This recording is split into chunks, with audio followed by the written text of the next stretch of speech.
Bonsoir, bienvenue à vous en direct. Votre émission pour aller plus loin ce soir sur ce qui se cache derrière l'abstention, le score de dimanche dernier. Et ce sera sûrement le cas au second tour aussi, escruté et disséqué dans tous les sens. Chacun donne une signification à l'abstention. Mais quels sont les non-dits derrière ce phénomène qui prend de l'ampleur? Le débat avec de nombreux invités à notre compagnie. Et puis, cette question ce soir, est-ce le retour de l'incorrigible monsieur Bayrou? En tous les cas, le garde des Sceaux ne se laisse pas si facilement recadrer. L'homme du Béarn a montré dès le début de sa collaboration avec Emmanuel Macron qu'il avait du tempérament.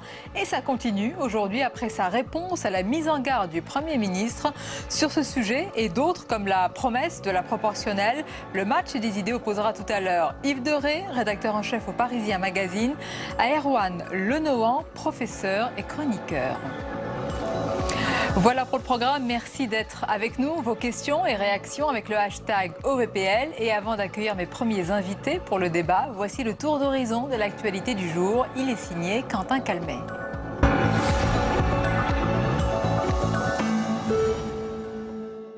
Dîner de travail à l'Elysée ce soir pour Emmanuel Macron et Theresa May, avec un sujet brûlant au menu, la lutte contre le terrorisme et la coopération entre les deux pays. Nous avons décidé ensemble d'aller plus loin ce soir, en travaillant depuis plusieurs jours sur un plan d'action très concret que nos équipes ont préparé et qui ce soir est rendu public. Notre coopération dans la lutte contre le terrorisme et notre coopération dans le domaine du renseignement est forte, mais le président Macron et moi avons convenu de faire plus contre le terrorisme en ligne. Le Royaume-Uni travaille avec les entreprises d'Internet pour essayer de mettre un terme au plus vite à la diffusion de propagande qui atteint tellement de jeunes, mais nous nous sommes engagés à faire plus. Theresa May, qui a annoncé que les négociations sur le Brexit commenceront la semaine prochaine. Quant à son homologue français, il a tout de même lâché. La porte est évidemment toujours ouverte tant qu'il n'y a pas une négociation du Brexit qui est achevée. Mais que la décision a été prise par le peuple souverain britannique de sortir de l'Union européenne. Et moi, je respecte la souveraineté des peuples. Une rencontre organisée tôt en début de soirée pour permettre aux dirigeants d'assister au match de football entre les deux nations au Stade de France. Un match précédé d'une minute de silence en hommage aux victimes du terrorisme. L'événement. C'était il y a un an. Jean-Baptiste Salvin et Jessica Schneider, deux policiers, étaient assassinés dans leur pavillon de Magnanville. 200 policiers se sont réunis aujourd'hui au commissariat de Versailles pour leur rendre hommage. Cet attentat a marqué un tournant dans l'horreur. C'est un moment qui ne s'effacera jamais de la mémoire des policiers des Yvelines. Justice. Le cimentier Lafarge a-t-il versé de l'argent à des groupes terroristes afin de maintenir son activité en Syrie? Depuis vendredi, 3 juges enquêtent sur ces soupçons de financement d'entreprises terroristes et de mise en danger de la vie d'autrui. Au Sénat. L'augmentation du budget militaire, c'est une promesse d'Emmanuel Macron. Le chef de l'État souhaite le voir atteindre 2% d'ici 2025, un effort trop timide pour les sénateurs qui réclament une loi de programmation militaire dès cet automne. Nous demandons à nos troupes d'intervenir partout. Ils sont au Levant, ils sont en Afrique, ils sont très mobilisés. Il faut leur donner les moyens de cette mobilisation. Économie. C'était il y a 2 ans, les producteurs de lait laissaient exploser leur colère, un mouvement qui réapparaît aujourd'hui avec en ligne de mire des agriculteurs les coopératives. Elles sont accusées de ne pas rémunérer suffisamment les éleveurs alors que les cours du beurre flambent sur les marchés internationaux. Ce soir, une délégation de producteurs de lait était reçue par Jacques Mézard, le ministre de l'Agriculture qui a expliqué, je cite, « Le niveau des prix n'est pas à l'heure actuelle à un niveau suffisant ». Le chiffre du jour. C'est le 10e trimestre consécutif de hausse. Entre janvier et mars, l'économie a créé 89 700 nouveaux emplois salariés. Un boom porté par les services et l'intérim. Dans le secteur de la construction, c'est la première fois que l'indicateur repart à la hausse depuis 2012.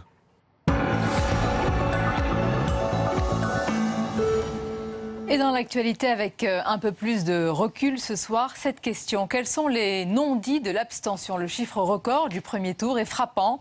Mais au-delà de ce constat, que dit-il vraiment? D'un point de vue sociologique, politique et géographique, il risque d'ailleurs d'être aussi élevé, sinon davantage au second tour.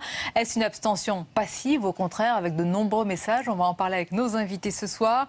Nathalie Segonde, bonsoir. Bonsoir, journaliste politique à l'Opinion. Nous accompagne Cécile Alduy, bonsoir. Bonsoir. Spécialiste des discours politiques, professeur de littérature française à Stanford et auteur de ce livre « Ce qu'ils disent vraiment », paru chez Seuil. Jean-Marie Godard, bonsoir. Bonsoir. Vous êtes journaliste, co-auteur du livre dont on a déjà eu l'occasion de parler ici assez souvent dans cette émission, « La France qui gronde », paru chez Flammarion. Et vous nous direz ce que dit cette France, ce qu'a dit cette France de ce premier tour des législatives. Emmanuel Rivière nous accompagne, bonsoir. Bonsoir. Directeur général de l'Institut Kantar Public. Alors, mesdames, messieurs, avant d'entrer dans le vif de notre débat, je vous propose de nous arrêter sur une carte, une possible carte des abstentionnistes. Qui sont-ils vraiment et quel message a été délivré? Élément de réponse avec Mounir Soussi. Les partis ne sont pas tous égaux devant l'abstention. Fort d'une poussée de leur électorat lors de la présidentielle, la France Insoumise et le Front National sont les premières victimes de ce recul de la participation. 57% des électeurs de Marine Le Pen et 53% de ceux de Jean-Luc Mélenchon ne se sont pas déplacés. Ces chiffres reflètent la structure contestataire et populaire de l'électorat de ces deux mouvements. Avec 61% d'abstention chez les employés et 66% chez les ouvriers, la fracture sociologique est nette. Chez les cadres, ce chiffre s'élève à 45%. Les jeunes ont aussi massivement boudé les urnes. 64% des moins de 35 ans n'ont pas voté. Ils ne sont que 35% chez les plus de 60 ans. La carte géographique montre une France coupée en deux, avec une forte abstention dans le Nord et en PACA, deux régions où le FN fait traditionnellement ses meilleurs scores. Sans surprise, les trois territoires de métropole avec la plus faible participation se trouvent dans les quartiers nord de Marseille, Sarcelles et la commune de Saint-Denis, des villes marquées par une forte précarité économique et sociale. Alors ce chiffre de l'abstention, c'est l'un des éléments qui a été le plus commenté dimanche soir et ce sera très probablement le cas dimanche prochain. On a tout entendu sur ce qui pourrait motiver un tel chiffre. Une fatigue démocratique après un tunnel d'élection, une élection jouée d'avance et même le beau temps. Je vais faire un premier tour de table. Qu'est-ce qui vous paraît le plus pertinent dans ces explications, Cécile Alduy ? Moi, ce qui m'a frappé, c'est tout de même la confusion de l'offre politique. C'est une offre politique à laquelle on n'est pas habitué, personne. Et si on peut penser qu'autour de la table, on est assez au fait de ce qu'elle peut représenter, l'électeur qui ne suit pas tous les 20 heures et tous les détails de qui représente qui, alors que les candidats n'ont même pas toujours affiché à quel parti ils appartenaient sur leur tract, doit se sentir un peu démuni face à une offre pléthorique, en moyenne 14 candidats par circonscription, et souvent assez confuse, avec des candidats qui sont, si ce n'est pour la majorité présidentielle, souvent compatibles. Alors ça fait des nuances de style qui motivent assez peu, à mon avis, les électeurs, parce que c'est plus tellement une élection clivante, où on s'oppose et on se mobilise soit pour défaire un candidat, soit pour soutenir un autre, mais on est dans cette espèce de vague confusion qui caractérise la période. Jean-Marie Godard, même question. Quel est selon vous l'élément le plus pertinent qui explique ce phénomène ? Je ne pense pas que ce soit Roland Garros ou le beau temps. Non, parce que je l'ai entendu aussi. Je sais, je disais avec un peu d'ironie. Oui, bien sûr. Non, je pense qu'effectivement, il y a une offre. Je pense que les électeurs sont un peu perdus. Et je pense aussi qu'il y a eu un sentiment quand même très très fort de gens qui se disaient de toute façon ça changera rien, si je me déplace ça changera rien. C'est ce qui s'est passé du côté des électeurs de Marine Le Pen et de Jean-Luc Mélenchon, qui sont aussi, c'est pas non plus les électeurs de Marine Le Pen et Jean-Luc Mélenchon, faut aussi... Je pense qu'il faudrait quand même entendre un peu ce qu'ils disent et répondre aux questions qu'ils posent, parce que c'est pas un électorat qui est figé. En plus, c'est quand même un électorat qui est très volatile. Alors peut-être moins chez Mélenchon, où il y a un socle militant assez important, mais c'est aussi parfois des électeurs qui peuvent passer d'un côté à l'autre. Bien sûr, on va parler de ce qu'ils disent. C'est, j'allais dire, le socle de votre livre. Vous parliez de la confusion. On va s'arrêter sur ce point, Emmanuel Rivière, avec un exemple. Un exemple, tiens, c'est dans la 18e circonscription de Paris. Les deux finalistes, Pierre-Yves Bournazel et Myriam El Khomri, font chacun valoir un soutien fort de la majorité. Pour elle, c'est Emmanuel Macron. Pour lui, c'est le Premier ministre, Édouard Philippe. Il y a de quoi s'y perdre. Et même s'il n'en reste plus que deux, il y a un risque d'abstention élevé. Je pense que la réponse principale, elle est effectivement dans à la fois l'offre politique, la manière dont elle a changé et la question qui est posée, c'est celle du statut de cette élection par rapport à l'élection précédente. Moi, je suis sondeur, donc je m'efforce d'être méthodique. Pour expliquer l'abstention du premier tour de la législative, il ne faut pas invoquer des causes qui valaient déjà pour la présidentielle où on a plutôt bien voté. 22% d'abstention, légèrement en retrait par rapport à 2012, mais dans la lignée des abstentions à l'élection présidentielle. Donc il s'est produit quelque chose entre les deux élections, et je pense que c'est... alors, je ne minimise pas le problème. C'est un autre problème, c'est la finalité du vote législatif qui est interrogée. Et la question de la hiérarchie entre ces deux élections, mais qui semble-t-il, parce que ça non plus, ça n'est pas nouveau, a été accentuée cette année. Et dans cette offre radicalement nouvelle qui était en marche avec Emmanuel Macron, il y a un bouleversement des codes politiques qui a eu pour conséquence un affaiblissement de l'affiliation partisane. Et donc, à un moment, à cette alternative que présentait Emmanuel Macron, les autres alternatives, qui avaient encore leur sens à la présidentielle, semblent avoir perdu leur sens. Et effectivement, je pense que des électeurs ont lâché l'affaire, parce qu'en gros, ils ne voyaient plus très bien pourquoi il fallait répondre à une question à laquelle il avait déjà été répondu, pas dans leur sens. Et pourtant, les élections législatives, elles sont très importantes. Elles structurent la suite du quinquennat, Nathalie Seconde. Et pourtant, on a l'impression qu'en France, ça c'est sûr, la présidentielle reste la reine des élections. Et puis après, il y a celle qui vient après.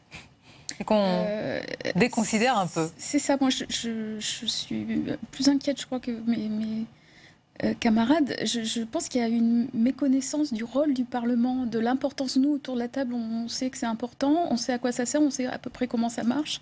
Mais je crois que les Français connaissent peu le Parlement, son rôle, son fonctionnement, son importance. Et du coup, après, effectivement, une série de... Les primaires de la droite, les primaires de la gauche, la présidentielle, ont estimé que cette fois c'était bon, qu'on n'allait pas continuer à les embêter avec ça. Après, il y a eu autre chose aussi, il y a eu la façon dont Emmanuel Macron a géré ces 5 semaines entre son élection et le premier tour des législatives. C'est un peu le serpent de Caïn, c'est-à-dire qu'il a un peu endormi tout le monde. Il a incarné la France le serpent, c'est pas mal. mieux que sans doute son prédécesseur et encore son prédécesseur d'avant. En tout cas, il a désarmé un peu ses opposants, c'est-à-dire que autant il avait pu être clivant par certaines propositions pendant la campagne présidentielle, autant là, il a incarné réellement le pays, il a redonné une bonne image de la France, et finalement, moi j'en ai rencontré beaucoup d'électeurs de droite, par exemple, se sont dit, voilà, on va lui donner sa chance. Il y a aussi l'idée, on va lui donner... soit on n'est pas allé voter parce qu'on était vraiment contre, mais on n'est pas allé s'opposer, soit on est finalement allé voter pour En Marche pour lui donner sa majorité, pour voir ce qu'il avait réellement dans le ventre et ce qu'il allait réussir à faire. Il y a quand même eu... il a désarmé ses opposants et ses partisans sont restés mobilisés. Ce qui fait que l'abstention, elle se fait au détriment des autres partis et à son avantage à lui. Certains de vos arguments se rejoignent quand vous avez dit une confusion des électeurs. Cécile Alduy, il y a un argument qui a été présenté et qui est porté par les opposants, notamment Jean-Luc Mélenchon, qui dit que les électeurs n'ont peut-être pas tout compris. Il explique avec cela, en tous les cas, son score, on l'écoute. Beaucoup de gens n'ont strictement rien compris à l'enjeu, au sens... Beaucoup de gens nous disaient qu'ils ne savaient pas qu'il y avait des élections. Il y a eu des tas d'endroits où il n'y a pas eu de profession de foi. Il y a eu une absence totale de débat national. On a passé, depuis l'élection présidentielle, on a eu droit à toutes les variantes. Macron à la plage, Macron au ski, Macron ceci, etc. Et aucun débat. Et puis, dans cette ambiance, il y a eu le dégagisme, en quelque sorte, à trouver un terrain propice. Ouais. Bon, il faut le respecter aussi. Les gens savent ce qu'ils font, hein. Jean-Luc Mélenchon. Il a raison sur un point, qu'il n'y a pas eu de débat. On n'a pas du tout parlé des enjeux, des politiques publiques qui vont être mises en place une fois qu'une majorité sera trouvée. Mais la faute à qui ? Qui n'a pas su justement faire monter des arguments ? Je pense que les responsabilités sont partagées parce que tout l'enjeu a été de dire pour ou contre la majorité présidentielle au lieu de se demander que représente politiquement cette majorité présidentielle. Et c'est l'avantage, j'ai presque envie de dire un peu cynique, du mouvement En Marche, qui est de se présenter comme un signe, si ce n'est ambivalent, en tout cas un petit peu flou. On ne sait jamais exactement qu'est-ce que ça va représenter. C'est un petit peu de ceci, un peu de cela. Et finalement, les 5 semaines qui se sont écoulées ont effectivement posé Emmanuel Macron en tant que président, donc l'incarnation de la présidence et de la France, mais on n'en a pas su tellement plus sur le programme qui va être appliqué. Et les mesures sont toujours... donnent toujours un petit peu à quelqu'un, un petit peu à l'autre bord. Alors, ça fait que les candidats qui sont, pour beaucoup, des nouveaux venus, ne sont pas clivants, donc il n'y a pas beaucoup de mobilisation contre. Et par contre, ceux qui ont adhéré à En Marche, qu'ils sachent qu'est-ce que ça représente ou non, eux étaient dans la dynamique. Et donc, il y a ce différentiel de mobilisation qui en résulte. Absence de débat, Jean-Marie Godard, et pourtant, c'est ce que vous dites dans votre livre, dans ce tour de France que vous avez effectué, évidemment, les angoisses, les inquiétudes, les interrogations, elles n'ont pas changé. Non, elles n'ont pas disparu avec un tableau magique qui les aurait effacées. Pas du tout. Alors comment expliquer que ceux qui... D'ailleurs, quand on voit l'abstention, c'est beaucoup l'abstention de la France Insoumise, du Front National. Pourquoi ont-ils baissé les bras ? Parce que, alors, il y a déjà une chose que je voudrais souligner par rapport à Mélenchon, c'est que je connais, moi, des gens qui ont voté pour lui à la présidentielle et qui se sont même pas déplacés dimanche pour aller voter pour lui ou pour des candidats de la France Insoumise parce qu'ils commencent à avoir un réel souci avec la personnalité de Mélenchon. Et je pense qu'il y a eu de ça aussi. Sauf qu'ils n'ont pas voulu reporter leur vote sur quelqu'un d'autre. Peut-être qu'il y a aussi ce même parallèle à faire avec Marine Le Pen, qui a pour beaucoup de ses militants déçus, en tous les cas troublés lors du débat d'entre-deux tours. Tout à fait. Et je pense, en revanche, par rapport justement à ce que vous dites, à la question que vous posez, qu'il y a toute une France qui est en difficulté ou qui pose des questions, des réelles questions sur son quotidien, sur sa vie quotidienne, sur ses difficultés économiques et sociales, qui ne se sont pas du tout représentées par le profil des candidats En Marche, très clairement, quoi. Voilà. Et qui ne se sont même pas déplacés parce que aussi, moi j'ai entendu des gens qui disaient mais de toute façon le match est déjà joué dans les sondages, donc c'est pas la peine qu'on y aille. Emmanuel Rivière, qu'est-ce que vous répondez à ça? Évidemment, il ne s'agit pas de pointer votre responsabilité, c'est votre rôle évidemment d'indiquer les intentions de vote, mais quand elles sont aussi écrasantes, quand ces enquêtes montrent vraiment que ça va tout dans le même sens, est-ce qu'il n'y a pas une responsabilité de dire tout est joué d'avance, on ne se déplace pas? La question de c'est déjà joué, ça ne sert à rien, a de plus en plus d'importance. C'est-à-dire que la notion de vote par devoir, c'est peu à peu délité au fil du temps, et les gens mettent une part d'eux-mêmes, et pour les gens, eux-mêmes, c'est de plus en plus important au fil du temps. Donc, ils ne font pas du vote un acte de devoir, ils en font un don de soi, un don de son temps, un don de l'effort qu'il y a à s'approprier une offre parfois pléthorique, et cet effort, il faut le mériter, il faut qu'il y ait du sens, et il faut qu'il y ait une traçabilité. Ce qui était plus facile autrefois, on s'identifiait comme électeur communiste, socialiste, gaulliste, centriste, et donc assez mécaniquement, on accomplissait cette espèce de rituel. Là, c'est vrai que les choses sont un peu chamboulées. Un des éléments qui précède Emmanuel Macron, son aventure, sa proposition politique et son offre, c'est l'affaissement de l'image des partis politiques et des partis politiques comme capacité à produire des repères. Et là, ça a été brutal. Je pense que c'était brutal, d'une part, parce qu'effectivement, Emmanuel Macron a bouleversé la donne et qu'on n'a pas bien vu qui pouvait d'ailleurs s'y opposer. Puis je pense que ça a été brutal, et je crois qu'il y a une lecture politique aussi de tout ça. C'est que les uns et les autres ont un peu raté leur après présidentiel. Les Républicains, en donnant déjà le sentiment de ne pas y croire eux-mêmes, l'idée d'une cohabitation forcée, d'une revanche qu'on allait opposer à Macron, une autre majorité, les gens y ont un peu cru dans nos enquêtes, mais très rapidement ils ont cessé d'y croire. Et je pense qu'il y a autre chose que disent les électeurs de la gauche, en tout cas de cette gauche qui n'identifie pas Macron à gauche. Ils n'ont pas compris pourquoi il y avait pourquoi il y avait Mélenchon et Hamon, et ils n'ont encore moins compris pourquoi Macron ayant gagné, décidément. Oui, parce que la gauche, rajoutez pas la confusion. Pourquoi la gauche ne réussissait pas à s'unir? Au contraire, elle s'est désunie, puisqu'il y a eu rupture entre le Parti communiste et la France insoumise. Et ça, c'est aussi extrêmement décourageant. Si eux-mêmes n'y arrivent pas, en gros, s'ils ne nous méritent pas, qu'ils se débrouillent. Chacun, en tous les cas, donne une signification ou sa signification à l'abstention. Nathalie Segonde, on va écouter ce qu'en dit Ségolène Royal.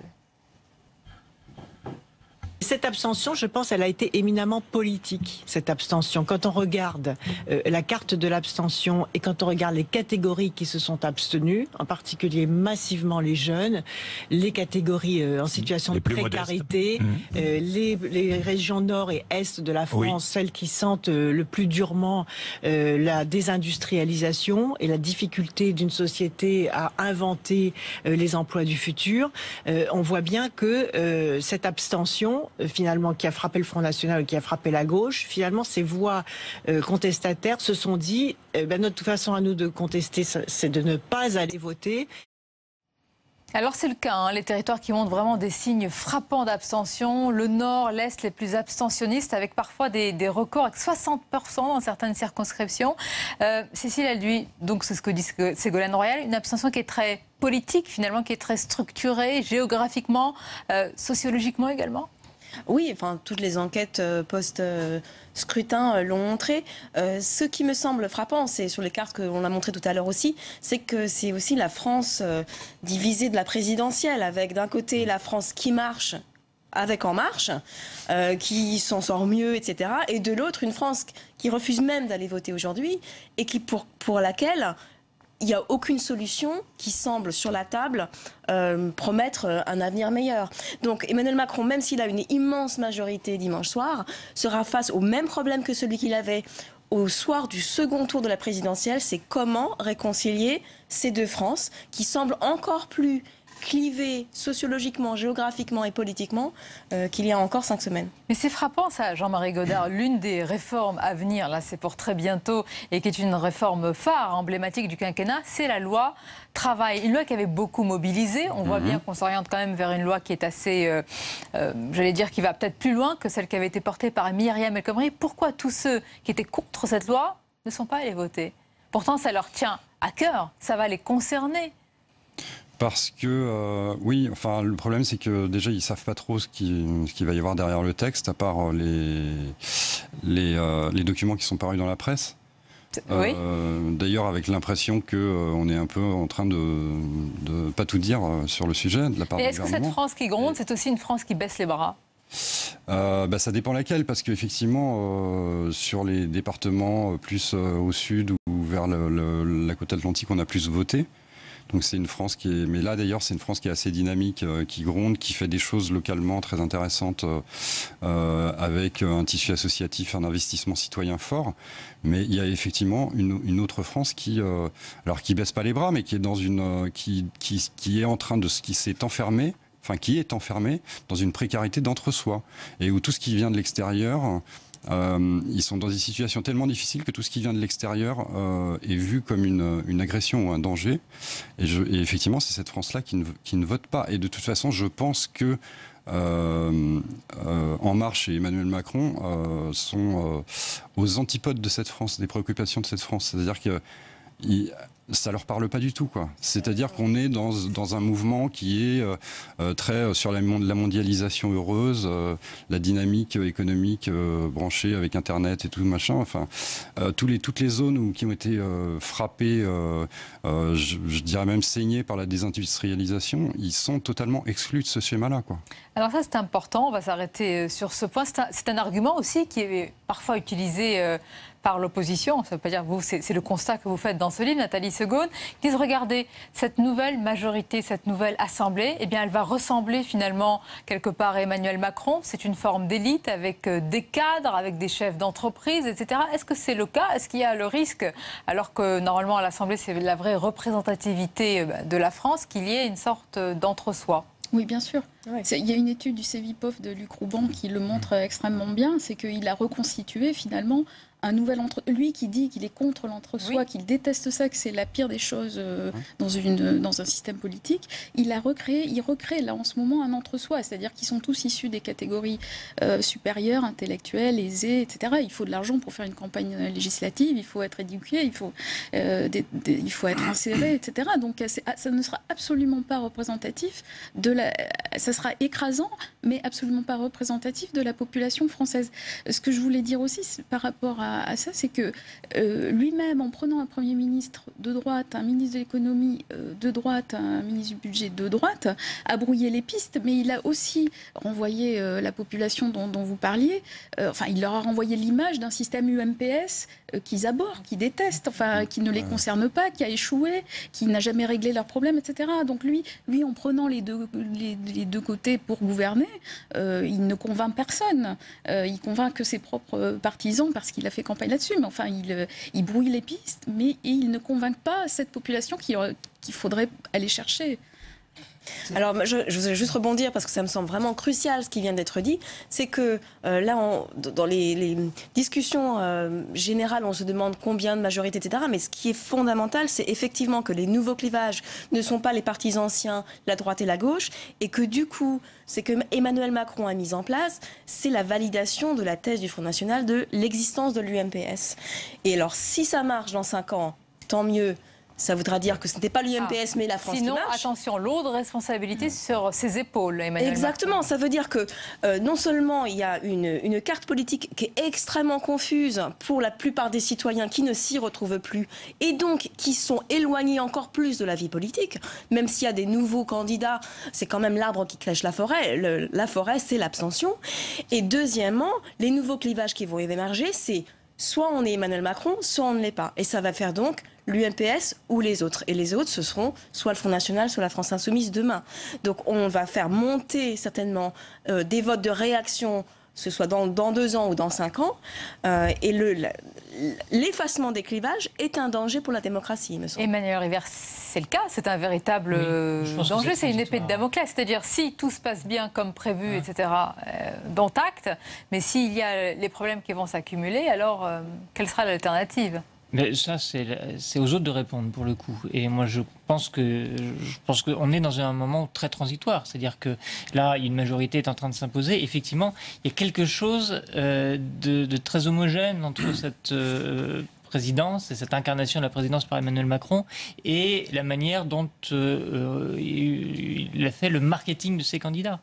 Mais c'était très cohérent pour les gens. Et c'est pour ça qu'on est en train de refléter un autre clivage. Parce que la thématique de l'UMPS, elle existe. Nous l'entendez dans les groupes qualitatifs, notamment que l'on fait. Vous savez, ces petits groupes ont réuni les gens pour qu'ils racontent un peu ce qu'ils ressentent. Ça venait beaucoup des sympathisants du Front National. Sur l'autre rive, et chez les électeurs de la France Insoumise et un petit peu au-delà, on entendait des gens qui disaient mais pourquoi on a élu un président de gauche qui fait une politique de droite? Et on entend aussi dans ces mêmes entretiens des gens qui disent oh là là, mais ça suffit, ces clivages à la noix, que les gens se mettent un peu vraiment au travail, qu'on fasse ce qu'il faut faire en France, qu'on s'inspire d'autres modèles, etc. Et c'est la cohérence qu'a trouvé Emmanuel Macron et c'est cette majorité qu'il a su construire. Aux autres maintenant de bâtir les oppositions qui vont bien. Et c'est ce que, pour l'instant, ni les uns ni les autres n'ont réussi à faire entre la présidentielle et de leur manque de cohérence et de leurs arguments qu'ils ne prennent pas dans cette campagne d'entre-tour. Mais vous avez dit quelque chose qui m'a interpellée. Vous avez dit le marketing des candidats. Marketing et politique, on les oppose quand même un petit peu, généralement. Là, l'histoire d'Emmanuel Macron, et ce qui a beaucoup surpris aussi, c'est pour ça qu'il y avait des gens qui visiblement n'avaient pas la bonne lecture de la société, c'est de démentir un certain nombre d'idées reçues. Pas élu, c'était un handicap autrefois. Lui, il en a fait une vertu. Il n'a pas trempé dans ce monde-là dont on pense qu'il se sert mais qu'il ne nous sert pas. Ayant un parcours chez un banquier d'affaires du nom aussi symbolique que Rothschild, les gens visiblement, ses électeurs, on en fait une vertu. Tiens, lui, il connaît, il va pas se laisser dérouter et en plus, il est compétent. Il a sa jeunesse qui était, semble-t-il, un handicap autrefois, l'absence de cette espèce d'épreuve que tous ont subi. Il fallait avoir fait sa traversée du désert, essuyer des défaites. Là, c'est une success story. Et en gros, c'est un peu l'histoire qui se raconte autour de la sélection des candidats d'En Marche. Moi, je ne peux pas juger de ce qu'il en est réellement, mais donc des gens qui ne seraient pas venus de la politique, qui auraient eu un autre métier, qui auraient d'autres compétences, qui seraient tout nouveaux, et qui donc auraient cette vertu de ne pas avoir été salis parce qu'ils, hélas, grand hélas, et là où je partage complètement l'inquiétude de Nathalie Segonde, politique étant devenu un gros mot, il n'y avait pas d'alternative construite. Parce que les autres, c'était encore de la politique. Il a profité de la faiblesse des autres, ce qui explique, entre guillemets, le fabuleux destin d'Emmanuel Macron. Mais tout cela se passe, Jean-Marie Godard, dans une France qui gronde. Et la France qui gronde, on va le rappeler aux téléspectateurs, c'est vraiment l'état des lieux d'un pays en colère. Vous avez fait une fois ce Tour de France. Vous êtes resté en contact avec ces différentes personnes que vous connaissez, que vous côtoyez par leur prénom, etc. Qu'est-ce qu'ils vous ont dit là depuis dimanche dernier? Ils sont un peu... moi, j'en connais plein qui sont allés voter. Puis il y a aussi des abstentionnistes qui, effectivement, se reconnaissent pas du tout dans Emmanuel Macron, dans En Marche.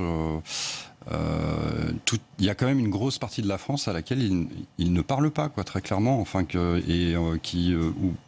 pour laquelle son message et son mouvement sont complètement inaudibles. C'est deux univers complètement différents. Et il va falloir qu'ils répondent à cette France-là. Parce que cette France-là, elle est quand même nombreuse. Après, dans d'autres domaines, alors on n'a pas vu beaucoup. Enfin, nous, quand on a fait ce Tour de France, on s'est surtout intéressé à la France, justement, un peu silencieuse. On n'est pas allé voir trop la France militante, la France des syndicats, la France qui était dans des partis politiques, justement. Et toute cette France-là, que ce soit chez des agriculteurs ou chez des policiers ou même des enseignants ou alors des gens dans le Nord qui sont, comme je le disais, englués dans la précarité, au RSA et tout, ces gens-là, Emmanuel Macron, il fait pas partie de leur univers du tout, quoi. C'est son plus grand défi, Cécile Alduy. Comment Oui, moi, ça me frappe ce que vous dites, c'est qu'effectivement, il ne parle pas la langue de millions de gens. Ah bah c'est intéressant. Vous qui êtes spécialiste de ce discours exactement, et c'est totalement vrai. Et moi, ça me rappelle quand même un cas un peu tragique de président inaudible, qui était quand même François Hollande, et notamment une phrase qu'il avait dit à un moment donné, « ça va mieux ». Et personne ne pouvait y croire parce que le quotidien de cette France qui gronde, c'est pas que ça va mieux, et c'est sûrement pas que ça va bien. Et du coup, le risque de cette présidence très optimiste qui dit France is back, etc., c'est que ce soit totalement. C'est la phrase du Premier ministre, que vous reprenez en anglais. Bon, je pense que c'est un peu l'état d'esprit quand même de la présidence. C'est que ça tombe totalement à côté de ce que vivent une grande partie de la population française, et donc il y ait une fois de plus un dialogue de sourds, voire une absence totale de dialogue, avec deux France qui ne se parlent pas parce qu'elles n'ont pas le même langage et certainement pas la même réalité aussi à vivre tous les jours. Là quand on vous entend tous les quatre, on peut s'attendre déjà pour dimanche peut-être probablement à plus d'abstention. On va voir d'ailleurs la carte, c'est toujours intéressant de voir vraiment sur le temps long ce mouvement, on va voir, hein. Regardez. C'est assez éloquent, frappant. Et Nathalie Segonde, ce qui va compter aussi, parce que là on parle beaucoup d'Emmanuel Macron et de La République En Marche, c'est en face. Quels arguments ils utilisent? Parce que certains, notamment à droite, ils utilisent l'argument du trop de pouvoir, qui tue le pouvoir. Est-ce que ça va porter dans cette campagne d'entre-deux tours? Il l'utilise à droite et à gauche, cet argument. Le seul argument qu'on entend en ce moment, c'est le pluralisme.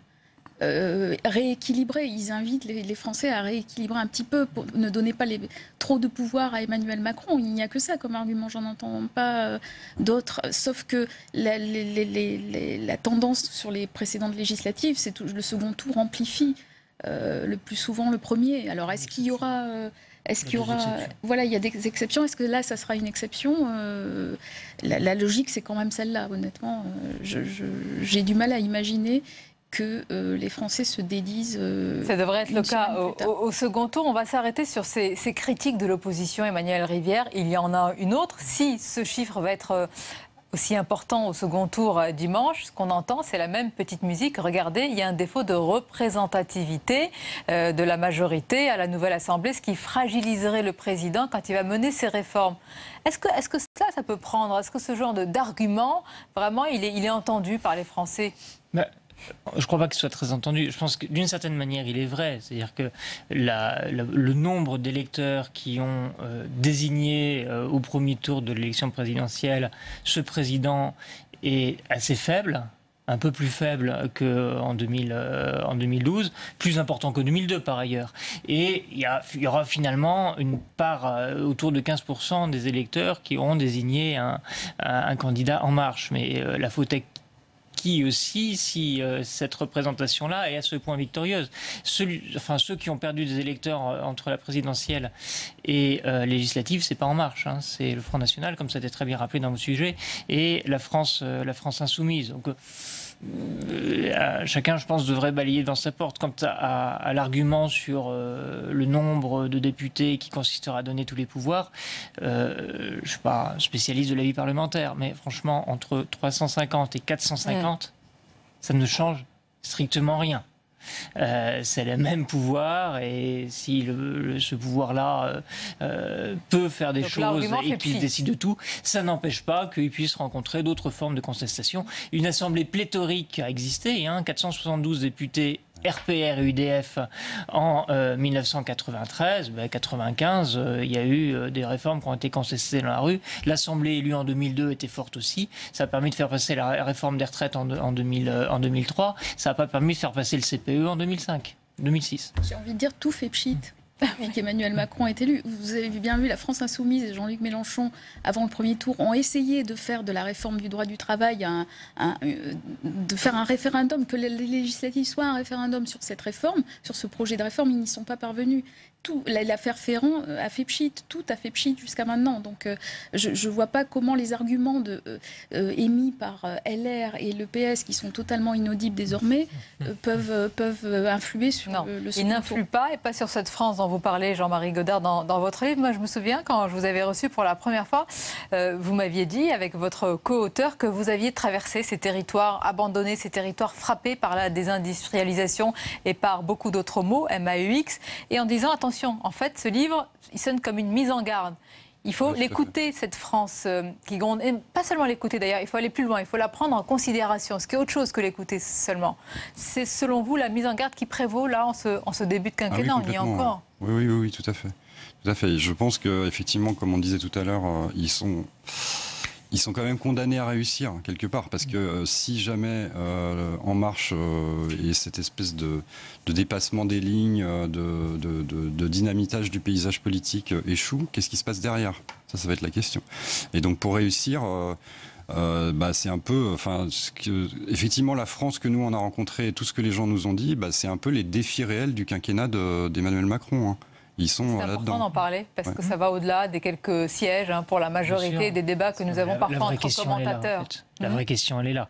Le pari que font les électeurs autour d'Emmanuel Macron, ceux qui y croient, c'est qu'avec lui et avec cet abandon des formes politiques traditionnelles, ça va marcher. Et donc si ça ne marchera pas, il y aura effectivement un problème qui trouvera sa réponse. Et l'autre intuition que j'ai, c'est que si Emmanuel Macron a réussi quelque chose qui consiste à dire on peut être de gauche et de droite, faire travailler ensemble la gauche et la droite, les gens n'ont pas oublié ce que représentait la notion de gauche et de droite, et ce qui probablement arrivera à Emmanuel Macron, c'est qu'on va trouver qu'il est finalement de gauche ou finalement de droite, ce qui ouvrira un autre champ, une autre La frontière entre le monde ancien et le monde nouveau, elle est ténue ? Elle est ténue, elle va réapparaître très bientôt parce que les lignes de clivage, elles ont été sur le papier effacées entre les mots droite et gauche, mais elles vont réapparaître dès qu'il y aura des projets de loi qui vont diviser le camp même d'Emmanuel Macron parce que tout le monde a des lignes rouges. Ou sinon, ce sont des députés qui n'ont aucune opinion politique et c'est très grave. Donc les lignes de clivage vont réapparaître, que ce soit sur des sujets sociétaux peut-être ou sur la loi travail. Et donc, le public comprendra de quel côté se situe la balance, finalement. Mais ce qui me semble intéressant de noter, c'est que, comme on vient de le dire, finalement, les électeurs ont l'impression qu'il y a zéro offre politique face à En Marche et que le seul argument, c'est ne pas leur donner les pleins pouvoirs. Or, les députés peuvent proposer des lois, même s'ils ne sont pas dans la majorité, peuvent voter contre des lois, ont un rapport en commission d'examen, notamment non seulement des lois, mais de sujets très importants. Et ça, c'est passé complètement à la trappe. Donc ça, c'est vraiment... Il y a aussi une offre politique à reconstruire à côté ou en face de En Marche. Beaucoup de défis, en tous les cas, pour tous les partis. Merci pour ce débat et vos différentes analyses. La suite de votre émission avec cette question. Est-ce le retour de l'incorrigible, Monsieur Bayrou ? En tous les cas, le garde des Sceaux ne se laisse pas si facilement recadrer. Sur ce sujet et d'autres, nous parlerons également de la promesse presque éternelle, c'est le débat permanent, de la proportionnelle. Le match des idées va opposer Yves Deray à Erwan Le Nohan. A tout de suite, on vous attend. Ce matin, c'est un journal qui est un petit peu particulier depuis 2014, parce qu'il a été repris par ses salariés après un redressement judiciaire. Parmi les offres proposées par ses patrons salariés, une formule numérique inédite qui pratique une nouvelle forme de journalisme, le journalisme de solution. Pendant une semaine, l'équipe de C'est vous la France a suivi ces journalistes d'un nouveau genre. On retourne sur le terrain, on cherche, on fouille, on écoute les gens et les sujets, je pense, qui sont plus aboutis, plus intéressants. On se demande à chaque fois comment on va faire pour impliquer nos lecteurs, comment on va faire pour les concerner et les rendre acteurs en fait, de nos reportages. C'est vous la France, demain à 13h sur Public Sénat. Le 21 septembre 2001, l'explosion de l'usine AZF près de Toulouse fait 31 victimes et 2500 blessés. Quand on voit qu'il y avait des écoles à proximité, il faut le faire quand même. Ce qui est un peu aberrant, c'est qu'on avait demandé à l'usine de cantonner les risques au mur de l'usine. Mais c'est impossible. Quand vous avez des gaz, c'est un peu comme la frontière à Tchernobyl. Alors que les parties civiles attendent encore le procès en cassation, quelles leçons ont été tirées dans les autres établissements classés Seveso? Attention, risque majeur, jeudi à 17h30 sur Public Sénat. Et bienvenue à vous si vous nous rejoignez à l'instant. Nous sommes en direct, c'est votre émission On va plus loin. Pour évoquer à présent l'indomptable François Bayrou, le garde des Sceaux prévient qu'il n'en fera qu'à sa tête, pour résumer. Une attitude inconciliable avec la discipline demandée par Emmanuel Macron, on va en parler. Focus aussi ce soir sur l'éternel débat, la dose proportionnelle. Sur le principe, tout le monde est d'accord, mais quelle dose justement? On en parle avec nos invités. Erwan Lenohan, bonsoir. Bonsoir. Professeur de droit, chroniqueur, membre du conseil scientifique et d'évaluation de la Fondapol. Et Yves Derey, bonsoir. Bonsoir. Rédacteur en chef du Parisien Magazine. Alors messieurs, ce matin, le Premier ministre Édouard Philippe a réagi au coup de fil de François Bayrou. C'était à l'un des directeurs de Radio France au sujet de l'enquête qui concernait le MoDem. Et le Premier ministre a recadré son ministre. Il l'a appelé à l'exemplarité. Eh bien, ça ne se passera pas ainsi, a prévenu François Bayrou. On va écouter les deux responsables. Il se trouve que quand on est ministre, on n'est plus simplement un homme animé par ses passions ou par sa mauvaise humeur ou par son indignation. On est aussi voilà. Et donc je crois qu'il je pense qu'il a parfaitement conscience de ça. Chaque fois qu'il y aura quelque chose à dire à des Français, des responsables, qui soient politiques, qui soient journalistiques, qui soient médiatiques, chaque fois qu'il y aura quelque chose à dire, je le dirai. Chaque fois qu'il y a quelque chose qui ne me paraîtra pas convenable, je le dirai. Voilà, à bon entendeur, Yves Derey, aussitôt recadré, aussitôt il répond. C'est assez conforme finalement aux deux personnages, je crois, parce que Édouard Philippe, on a eu l'occasion de le dire ici dès sa nomination, hein, c'est quelqu'un de assez autoritaire en fait, qui, certes, s'est un petit peu arrondi en devenant maire, etc. Moi, je l'ai bien connu quand il était à l'UMP aux côtés d'Alain Juppé. C'est l'école Juppé, quand même, hein, de la rigueur, de l'autorité, du sérieux. Et donc, il considère là qu'il est le patron de la majorité que son devoir, c'est de recadrer son ministre, fût-il François Bayrou, s'il doit l'être. Et François Bayrou, je dois dire que c'est un personnage un peu à part quand même dans ce gouvernement. C'est quelqu'un qui a voulu à plusieurs reprises être président de la République. Au fond de lui, il doit quand même penser qu'il avait sans doute un peu plus l'étoffe peut-être même que le président actuel. Hein, voilà. Il l'avait d'ailleurs laissé un peu entendre dans quelques images qu'on avait vues dans un documentaire. Donc c'est pas un Édouard Philippe qui va le recadrer, quoi. Et c'est un peu inimaginable pour lui.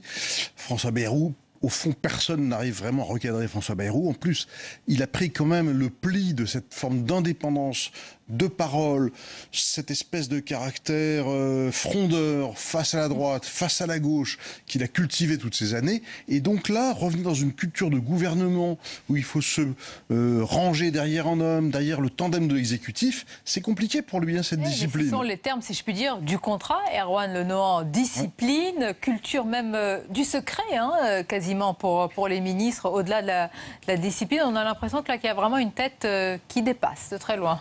Oui, alors je suis tout à fait d'accord avec ce qui vient d'être dit. Je pense aussi que François Bayrou, comme beaucoup des autres responsables politiques français jusqu'à maintenant, sous-estime Emmanuel Macron. Parce qu'on n'a pas parlé d'Emmanuel Macron jusqu'à maintenant, mais derrière Édouard Philippe, c'est bien lui. Et ce que Emmanuel Macron incarne depuis qu'il est président de la République, c'est un président qui est jupitérien, comme il l'a dit, c'est-à-dire en retrait, mais qui contrôle tout. Et je ne crois pas qu'il laissera François Bayrou semer la zizanie au sein de sa majorité. D'autant plus que François Bayrou, à mon avis, est doublement pas affaibli, mais moins fort qu'il ne pourrait l'avoir été, parce que d'abord, le groupe MoDem ne sera pas indispensable à la majorité, visiblement, et deux, toutes les affaires, à l'exception de l'affaire Ferrand, mais toutes les affaires qui aujourd'hui font l'actualité, tournent autour du MoDem. Donc ça donne un certain nombre d'arguments au président de la République pour affaiblir François Bayrou au sein de son gouvernement, je crois. François Bayrou, il pense encore qu'il est le faiseur de roi, parce qu'il, quelque part, pendant la campagne présidentielle, il y a eu un avant et un après avec son soutien. Ça, c'est clair. Mais depuis, on est passé à autre chose. La page avait tourné. Oui, mais c'est clair quand même qu'il a joué un rôle majeur à un moment où quand même la campagne d'Emmanuel Macron patinait un peu et où il plafonnait un peu dans les sondages. est arrivé le soutien de François Bayrou. Et on a vu tout de suite que Emmanuel Macron a repris 3-4 points et que finalement, à partir de là, il n'a plus jamais été rattrapé. Donc, on ne peut pas non plus retirer à François Bayrou l'apport qu'il a eu. Il a fallu qu'il prenne beaucoup sur lui parce que je pense que sa pente naturelle était quand même d'être candidat, une fois de plus. Hein. Et il a compris qu'il fallait s'effacer pour pousser la candidature de Macron, qui n'était pas encore le vainqueur obligé de cette présidentielle. Donc il a aussi pris un risque politique. Donc tout ça, quand même, c'est une histoire qu'on ne peut pas effacer. Emmanuel Macron, je pense que... D'abord, ça n'est pas forcément ni son envie, ni son intérêt d'effacer cette histoire. Je pense qu'il a besoin d'alliés aussi, même s'il a certes cette majorité pléthorique, mais c'est à l'Assemblée. Après, il y a devant les Français aussi. François Bayrou, ça représente quand même un fort courant de pensée en France. Des valeurs, une image forte. Parlons de cette image, juste, je voudrais qu'on s'arrête là-dessus, évidemment, parce que l'objet, non pas du délit, mais enfin le point de départ de l'affaire, c'est ce coup de fil quand même à l'un des patrons de Radio France. Pour quelqu'un qui veut représenter de nouvelles pratiques et la moralisation de la vie publique, ça c'est l'ancien monde. Oui. Alors c'est vrai que c'est un problème quand même que l'homme qui a incarné, d'ailleurs même aussi pendant la campagne, même depuis de longues années, j'ai envie de dire, une nouvelle manière de faire de la politique, plus d'affaires, plus de petits arrangements entre amis justement, la moralisation de la vie politique, il a incarné François Bayrou avant même d'avoir rejoint Emmanuel Macron. Et là, c'est lui qui porte cette loi avec ce titre de garde des Sceaux. Donc c'est vrai qu'il y a un vrai problème politique qui se pose aujourd'hui à ce gouvernement. Politique, et est-ce qu'il est institutionnel aussi? Je pose la question à tout hasard. Erwan Lenormand, François Bayrou est garde des Sceaux, chef du parquet. Il y a une affaire. Alors évidemment, quand on dit affaire, attention, il n'y a pas ni condamnation, ni mise en examen pour le moment, etc. Mais est-ce qu'il n'y a pas un problème institutionnel avec tout ça qui s'entrecroise? Mais il y en a évidemment un. D'abord, qu'il soit au garde des Sceaux ou pas, visiblement, les journalistes avec qui il était en contact n'ont pas apprécié d'être appelés de la façon dont ils ont été appelés. Et le fait qu'il soit garde des Sceaux pose encore plus un certain nombre de questions. On se souvenait peut-être qu'il y avait déjà eu, pas une polémique, mais des débats au moment où il avait, si je me souviens bien, liké sur Twitter un message de Marielle de Sarnez, si je ne me trompe pas, qui était en contradiction avec la position des juges qu'il est censé représenter. Donc il y a évidemment un problème. Mais ça rejoint, pour rejoindre la question que vous posiez juste avant sur le renouvellement, en réalité, François Bayrou a réussi quelque chose qui est assez paradoxal. Il a incarné dans cette campagne le renouvellement, l'honnêteté politique, le plus blanc que blanc et le renouveau, alors que il faisait de la politique, je pense que j'étais à peine né, que de mes premiers souvenirs politiques, il était déjà ministre, que le MoDem, depuis, je m'en souviens, c'est le parti qui passe son temps à faire de la négociation quand c'est pas du chantage pour avoir des places aux élections et être justement le faiseur de roi. Il a là réussi à avoir une position qui est quand même assez paradoxale, où il est l'homme qui incarne la justice, alors qu'en réalité, j'ai pas l'impression que ça ait toujours été le cas dans la pratique. J'entends justice morale, bien sûr. Après, je pense que dans son rapport avec les journalistes, il va falloir aussi qu'il reloque son logiciel, là, son ordinateur. Parce que c'est vrai que pendant de longues années, il a été quand même coupé du pouvoir. Hein, et il avait un rapport, je dois avouer, assez sympathique avec les journalistes. C'est vrai qu'il appelle assez facilement, directement, sans passer par la secrétaire sur votre portable, qui vous dit des choses assez cash comme ça. Alors mais ça, c'était le citoyen François Bayrou, ou alors le patron du MoDem. Le patron du MoDem. Nouvelle donne. Voilà, aujourd'hui il est garde des Sceaux, aujourd'hui il est membre donc très important du gouvernement et il peut plus trop se permettre ce genre de pratiques qu'on pouvait tolérer ou même on pouvait même s'en amuser parfois parce qu'effectivement il avait l'habitude de dire ce qu'il pense quand un papier sortait sur lui, vous passez un coup de fil, etc. Ça maintenant il va falloir qu'il évolue et qu'il apprenne un petit peu à tenir sa langue, quoi. Surtout que son intervention auprès des journalistes intervient dans un contexte d'ensemble où ce que je cru en lire dans la presse, c'est que les relations entre le gouvernement et les journalistes sont pas excellentes. Il y a, si je ne me trompe pas, eu aujourd'hui encore une tribune un certain nombre de rédactions dans Mediapart qui faisaient état de mauvaises relations entre le gouvernement et les rédactions pour des coups de fil, pour des plaintes, pour un certain nombre de relations tout de suite assez conflictuelles qui passent, si je comprends bien, assez mal parmi les journalistes. Même pour des unes, on va voir celle de Libération qui ne manquera pas aussi de provoquer peut-être le courroux de l'exécutif demain. Regardez là, loi travail 2, ils sont prêts à tout, motif de licenciement, accord de branche, contrat de travail. Les premières pistes mises sur la table par le gouvernement confirment nos révélations de mercredi dernier, des révélations qu'avait infirmé le gouvernement. Bref, Emmanuel Macron avait dit qu'il serait l'antithèse de François Hollande dans ses rapports avec les journalistes, les médias. Là, c'est réussi. On est en plein dedans et les journalistes, peut-être aussi, ont un peu de mal à se faire à ce changement. Je dirais même que ça change de Sarkozy aussi, qui parlait assez facilement, qui organisait des offs pendant 1 à 2 heures avec les journalistes, parfois s'énervant, parfois essayant de séduire, tout ça. François Hollande, bon, on a compris quand même qu'il adorait voir les journalistes pendant des heures et qu'il contrôlait pas très bien ses propos, toujours, ce qu'il disait. Il relisait pas forcément tout, visiblement. Et là, tout d'un coup, on a une forme d'américanisation de la relation entre la présidence et la presse. C'est-à-dire que tout est très contrôlé, structuré. Il y a des gens qui, visiblement, même font remonter les informations dans tous les ministères pour que toute la communication du gouvernement soit contrôlée. Hein. Ça rappelle un peu, je crois que ça s'appelait le projet Excalibur, à une époque comme ça, où ça avait été tenté à droite de contrôler toute la communication du gouvernement. Donc, c'est un choc culturel. Oui, ça tient pour le gouvernement. Est-ce que ça va tenir, Erwan Lenon, pour cette nouvelle majorité? Assemblée, ça c'est autre chose, parce qu'il y a tous ces nouveaux parlementaires qui vont arriver. Alors la discipline, vont-ils la prendre en marchant? On verra. Exactement, on le verra. Après, beaucoup sont des nouveaux élus. Ils ne sont pas tous nouveaux dans la politique, mais il y a beaucoup de nouveaux élus. Ils vont devoir apprendre pendant un moment. Mais en même temps, il est vrai que les majorités les plus larges peuvent aussi être les plus turbulentes. Pas forcément celles qui s'opposent le plus, mais les plus turbulentes. C'est à suivre. Autre sujet, messieurs, c'est un véritable serpent de mer. La proportionnelle. Une dose de proportionnelle, oui. Tout le monde est d'accord sur le principe, mais combien cette dose? On va voir tout ça avec Flora Sauvage, on en parle juste après. C'est un serpent de mer aussi vieux que la Ve République. Doit-on instaurer une dose de proportionnelle aux élections législatives? Le Premier ministre Édouard Philippe réaffirme l'engagement d'Emmanuel Macron sur ce mode de scrutin. Mais je pense que c'est utile parce que ça permet d'ouvrir la répartition des sièges à des courants politiques qui ont du mal à franchir le cap démocratique, j'insiste là-dessus, du scrutin majoritaire. Après, il y a un sujet sur la dose. Est-ce que c'est une petite dose? Est-ce que c'est une dose totale? Bon, là, il y a un sujet. Toute la question est là. Si le seuil de 5% de représentativité est retenu, les petits partis en dessous de cette limite ne seraient pas plus représentés qu'aujourd'hui. Si la proportionnelle intégrale était mise en place, alors des formations peu représentées à l'Assemblée nationale, comme le FN, pourraient compter jusqu'à 80 députés au lieu de 1 à 5 députés si l'on se base sur les résultats de dimanche dernier. Yves Derey, ce débat, il est aussi vieux que la Ve République, non? Oui, c'est un débat effectivement qui revient régulièrement.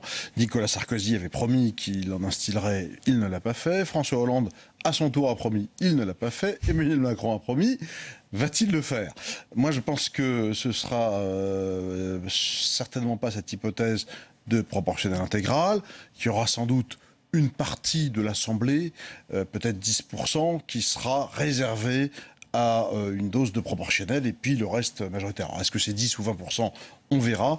Mais il est vrai quand même que cette élection présidentielle un peu particulière, on a vu le Front National arriver au second tour et faire plus de 30% des voix, donc plusieurs millions, je ne sais plus, 14 millions je crois, et in fine peut-être être représenté à l'Assemblée par 2-3 députés, ça semble quand même, on sent quand même on arrive à la limite de ce système-là. Et Emmanuel Macron, qui se veut être le parangon de nouvelles pratiques politiques, je pense qu'il se doit d'abord, de respecter sa promesse, et puis ensuite de dépasser cette question de est-ce que je vais être le président qui va faire rentrer massivement le Front National? C'est la démocratie, c'est le peuple français. Je crois que entre massivement et puis avoir une représentation un peu plus conforme à la réalité aujourd'hui du peuple français, je pense qu'il y a un gap et il va sans doute. Il est temps de le franchir, c'est votre avis, Erwan Lenon? Ouais, écoutez, je suis assez partagé sur le sujet. J'entends bien l'argument, c'est-à-dire qu'il faut mieux représenter au Parlement les résultats du premier tour, même des élections législatives, pardon. Et il y a plein de manières de le faire. En même temps, il y a beaucoup de pays où, en Grande-Bretagne, aux États-Unis, il n'y a pas de proportionnel et c'est pas pour ça que les gens se sentent nécessairement moins bien représentés. Alors, je suis d'accord, c'est pas les mêmes systèmes institutionnels. Il y a des pays où il y a la proportionnelle, ils sont pas mieux gouvernés. Tout ça, je pense que c'est plutôt une bonne chose. Je suis pas convaincu qu'il faille en attendre une révolution démocratique, même si elle était intégrale. Après, ce qu'il faut comprendre, à mon avis, c'est que l'introduction de la proportionnelle, c'est pas qu'un changement de loi électorale. C'est pas qu'un changement. La question n'est pas simplement de savoir si on va avoir 5, 10 députés Front National, un peu plus d'extrême gauche, parce que c'est visible, si j'ai bien compris, c'est là surtout que ça se joue. On est dans un autre système institutionnel, dans une autre manière de voir. Aujourd'hui, dans un système grossièrement bipolaire, on a la gauche, la droite, et le Premier ministre représente l'un des deux camps, et il y a le camp qui est en face, qui s'oppose, et on a une culture de conflit. Bon, et nos politiques, ça fait 50 ans qu'on est dans une culture de conflit. La logique de la proportionnelle, c'est qu'on n'est plus dans cette logique, on est en tout cas beaucoup moins dans cette logique de conflit.